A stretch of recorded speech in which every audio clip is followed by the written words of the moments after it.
You are watching the best of The Alex Jones Show, weekdays from 11 a.m. to 2 p.m. Central. Watch live at Infowars.com/show or become a member of InfoWarsNews.com and help us take resistance to the next level.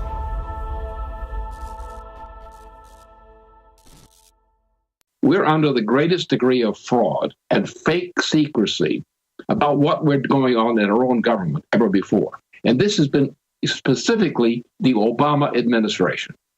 My argument is this: if you want to understand what the problem is, you have to look at what we have to do to solve the problem.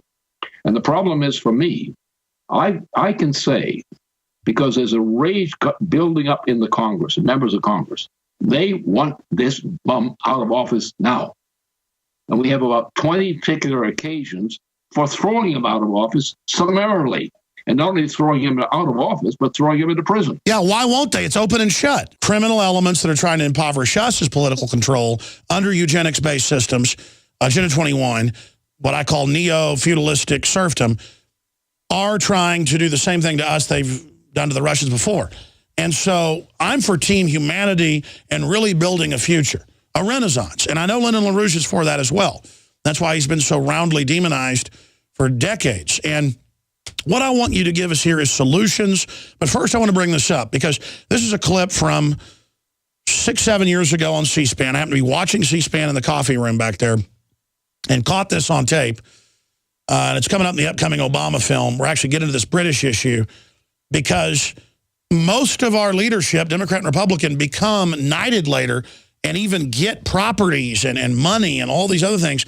And it's a big deal. And this is what elites relish more than anything, is not just becoming a knight, but a knight commander of the Order of Bath, which is a, you know, he can walk right into MI6 and give orders if he wants to. They act like the Queen doesn't run anything, folks. She runs that whole country. She tells the Prime Minister what to do. She shuts down roads in England every day randomly to exercise her power. They're above the law when they're not hanging around with Jimmy Savile. So I want to play this clip and get him to encapsulate what the British monarchy is, because it's bigger than the monarchy. Because then they double back. There's this war against sovereignty. People go, well, I'm for the monarchy, and that gives us sovereignty. You know, that's British. Well, they're not even British. But I want to play this clip and get Lyndon LaRouche's take on it. Here is Colin Powell walking into a reception to go into a dinner with the Queen of England in D.C. Here it is. Knight Commander of the Order of the Bath. Pardon me? Knight Commander of the Order of the Bath. Very honored. Her Majesty gave it to Alman to me about 12 years ago. Knight Commander. Okay. Listen carefully. Knight Commander of the Order of the Bath. And what's the other one? Same thing. Same thing. There was only one thing bigger than Hollywood in the 20s and 30s, and that was the British Hollywood. And if you watch all those old movies, it's all British propaganda.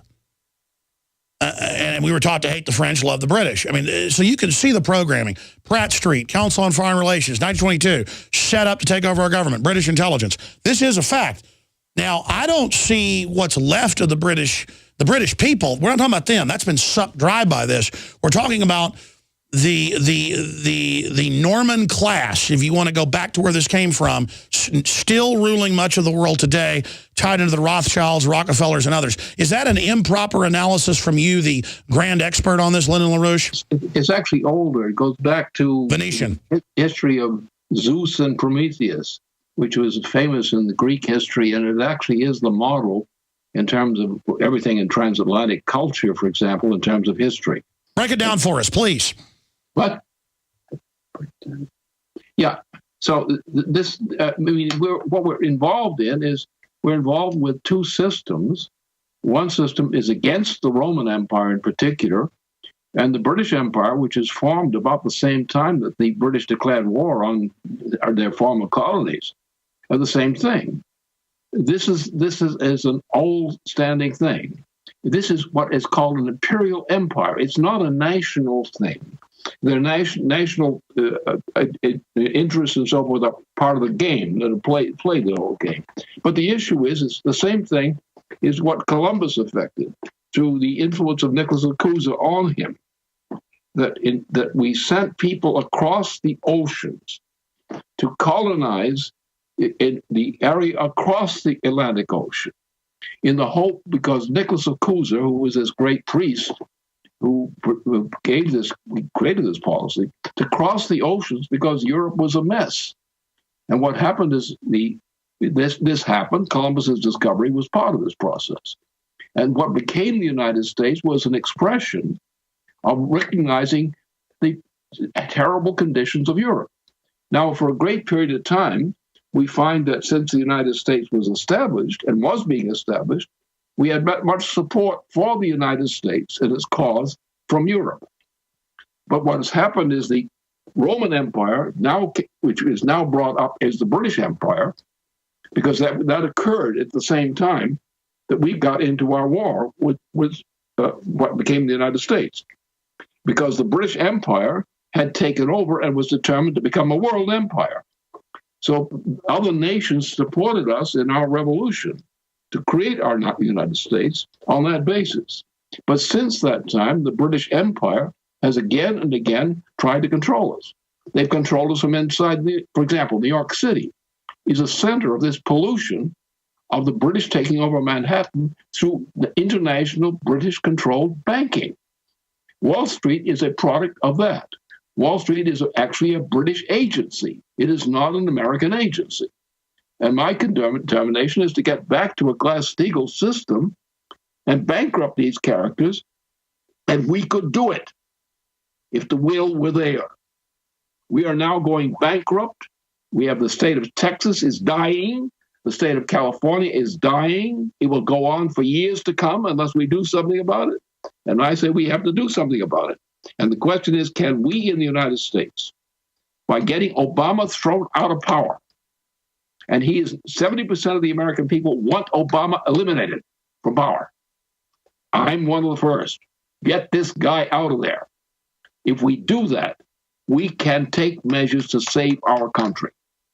And if the United States is not included, does not choose to put itself involved in a war with the British interests against the Eurasian interests, if we don't go into such a war, there will be no such war. And what I'm concerned about, pull Obama out of office right now. You've got about probably 70% of the voters want him out of there.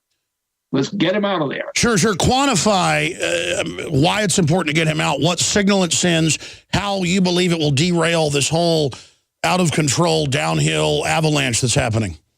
Exactly. We can do it. And that's what I'm working on. And I find that there are an increasing number of people who have known me for a long period of time.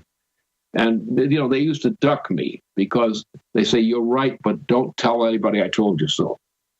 And these are from leading people circles. And I do work with leading circles internationally and in the United States. I do that. And I have a special role to play because of my forecasting capability.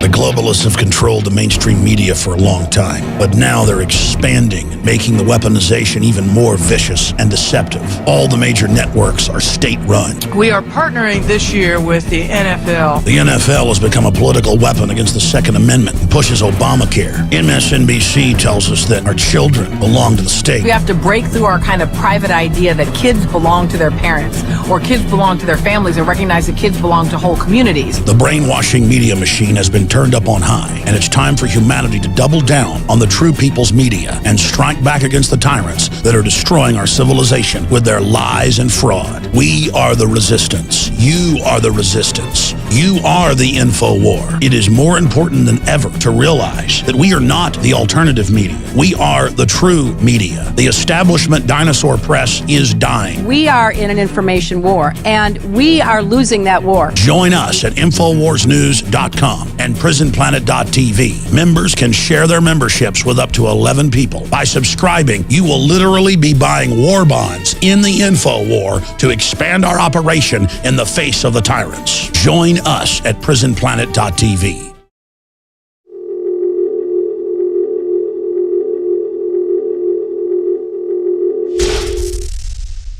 It's really unknown out there other than a few Washington Post, Washington Time articles and things from the 80s when Ronald Reagan was reading your stuff and when you were visiting the CIA every week, landing in your own helicopter. Everybody was real jealous, the Washington Post said. And then, of course, it said your connections back to the OSS, what you did in World War II, that's all shadowy. Talk about yourself a little bit, because you are a very interesting person, Lyndon. Tell us how you got into these international circles and why multiple CIA directors, we can pull them up if folks want to, I forget the main one, said you, quote, had the best private intelligence network in the world. I mean, that's pretty interesting. And then meanwhile, most people just hear, Lyndon LaRouche, I heard he's crazy because CNBC said so or MSNBC said so. I wouldn't pay any attention to foolish people like that. No, I know. But I mean, I know you don't like to talk about yourself, but, you know, you're 90 years old now. You've had this great life. I mean, tell us, how did you get into these power circles? And I mean, really, who are you? No, I just happened to be, I didn't like the education system I was exposed to in schools. I thought it was stupid, and I was right. And therefore, I became successful and unpopular at the same time, because I would never submit. I don't believe that we have teachers who are supposed to tell us what to think. We're supposed to have teachers to guide us into making discoveries of our own and testing those discoveries and that sort of process.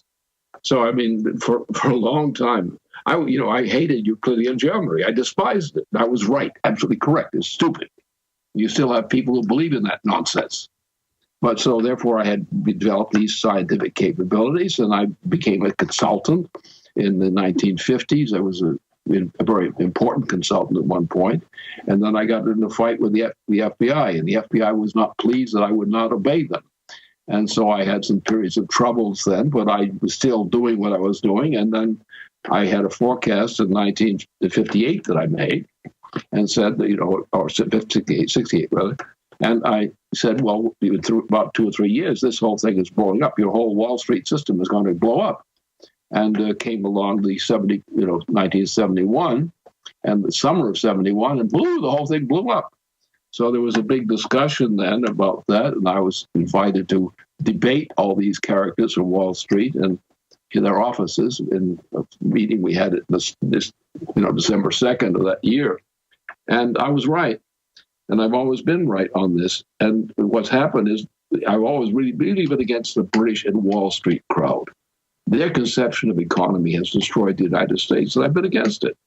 And they bounce me down, but I still myself, and I do the same thing I do. I don't change because they bounced me down a couple of times. They got tired of me. They were threatened when I was, Reagan and so forth. Ronald Reagan cleared the way that I should lead the SDI program. And that involved international forces, leading forces in Italy, France. That's right, because it's on record that you're one of the original people to call for it, but as a way to have international force to actually stop asteroids. And Reagan liked that idea because that would help sell it, I guess. No, Reagan was actually two things. He was the president, and a lot of our presidents have an opportunist side to them, as I think you know. Some of them are good otherwise, and Reagan was one of those cases. He was not the greatest genius among our presidents, but he was a very serious figure. He was close to the Franklin Roosevelt circles in his time. He was an officer, a flying officer, so to speak, in that period, during that wartime period. And my basis, in terms of social basis, was largely from my experience with World War II. I was no significance in that period as such. But I was associated with the OSS, for example, at a later time. I didn't know them as OSS then, but they came to me in a later point of life and came all veterans of the OSS, surviving veterans, and they became a key part of the Reagan administration. And therefore, I was the one who mustered this international campaign for a strategic defense initiative. And I'm still in the same kind of commitment with a little change in technology. I'm now worried about how we're going to deal with the moon. I want to get some thermonuclear power here in this planet of ours at a new level, which discoveries on the moon show that we can do. And I want to get a program of economic development, which I think will be sufficient, given even a relative handful of scientists. But you've got to do a handful of very good scientists working together on thermonuclear fusion, enhanced by helium-3. You do that, you can take a handful of scientists in various nations, and you can build the greatest power of progress for mankind that ever was imagined. And that's what I'm committed to. Progress, absolutely real progress, not the eugenicist deindustrialization progress. Well, people need to call Congress, and it's starting to happen, and say impeach Obama, throw him out of office, arrest him, go after Holder, because they're starting to persecute the press, sir, as you know. They've arrested Dinesh D'Souza. They're arresting governors for no reason. They're threatening people. I'm being threatened. I don't want to give it any attention, but folks need to pray for us. You know what it's like when they start threatening you. But that shows we're getting to them, right? I would say, we got 70% of the population of the United States wants this bum out now. I think it's 77, yeah. Yeah, that's what it's. But then you have people, members of Congress, not a majority, but I think you could probably get, in a fair term, about 20% of the members of the Congress, I think, would be willing right now to say, throw the bum out. As a matter of fact, some members of the Congress are almost hysterical. Get this nut out of there. It is crazy. I've never seen power grabbing like it. What do you know from your sources about Obama the man? Is he a total puppet? What's going on with him? He would have been nothing except for a woman called Valerie Jarrett. Now, Valerie Jarrett was an American by law, but she was really a British agent. And she was assigned to go back into the United States, and through some corrupt people at Harvard and things like that, this monkey, or virtual monkey, became a political figure. He was nothing. He would never have become anything except for Valerie Jarrett. He's not really a president in a functional sense. I mean, he runs around with his jockstrap between the two parts of the White House. One part, the family part, the other part's the public part. And he was playing with basketballs up in this little room which separates these two parts of the White House. And so he was not really much of a heavyweight. His mental capabilities and ideas are virtually zilch, or less than zero in some respects. I think is probably better. So he's only an instrument. And what happened is the British system got him elected president by the biggest drug deal ever run. And you remember that when he was running against Hillary Clinton and came down to Texas, and they were running pretty much neck by neck. And the drug flow from Texas, the drug money through Texas, coming out of London, was the thing that won him his presidency. And Wall Street was fully behind it. I know you've written books and everything about the British Empire running most of the drugs, and boy, is that certainly true. Their big banks openly launder the majority of the money. They get caught, they don't get in trouble. All right, well, Lyndon LaRouche, thank you so much for all of the time. We'll put your websites up on screen, and you and any of your other crew you'd like to recommend. I'd like to get some of the doctors you've got on staff, I know, to come on, and some of your researchers talk about Obamacare and what it would do. You were right about that, saying it was death care. And I really appreciate you spending time with us. Hopefully we can stop World War III. The globalist social engineers are not just targeting us with propaganda. They are manipulating our genetics. We are being targeted at every level by estrogen mimickers that lower our testosterone and other hormones and natural compounds that the body needs. After consulting top doctors, nutritionists, pharmacists, and others, we have developed what I believe is the ultimate non-GMO organic super male vitality formula sourced from powerful organic herbs and then concentrated for maximum potency. Super Male Vitality was developed to activate your body's own natural processes instead of using synthetic chemicals. Super Male Vitality by InfoWars Life is so powerful that I only take half the recommended dose. For a limited time, we are offering 15% off Super Male Vitality at InfoWarsLife.com to introduce you to this powerful supplement. Visit InfoWarsLife.com today to secure your Super Male Vitality. InfoWarsLife.com. Visit Infowars.com and PrisonPlanet.com. When you're on the site, you can also tune in 24 hours a day to my daily radio broadcast. There's also a free iPhone app to listen to the syndicated radio show when and where you want.